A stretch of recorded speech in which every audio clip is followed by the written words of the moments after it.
আমার ঘোড়া মার্কে আপনারা ভোট দেবেন ইনশাআল্লাহ।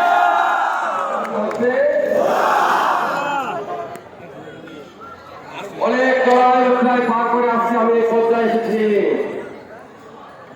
আজ থেকে 4 মাস 9 দিন আগে আমি রাজপথে নেমেছি, নির্বাচনকে সামনে রেখে মাঠে নেমেছি। 14টি ইউনিয়নের এক প্রান্ত থেকে অন্য প্রান্তে আমি ছুটে বেরিয়েছি, মানুষের ধারে ধারে গিয়েছি, দোয়া পেয়েছি। দোয়া চাইতে গিয়ে আমি অনেক কষ্টের সম্মুখীন হয়েছিলাম।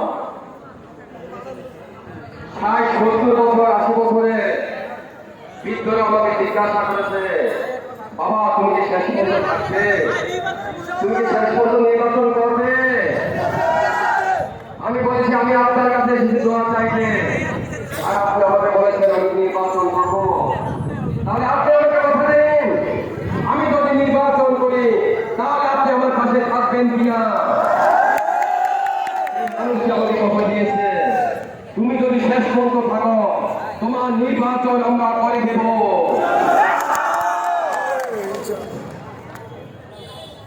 পরবর্তী সময়ে বিভিন্ন অপবাদ ধরা হয়েছে, মার্কা পাওয়ার পরও তারা থেমে থাকেনি, প্রতি মুহূর্ত ষড়যন্ত্র করে যাচ্ছে। এখন বলছে নিয়ে যাবে।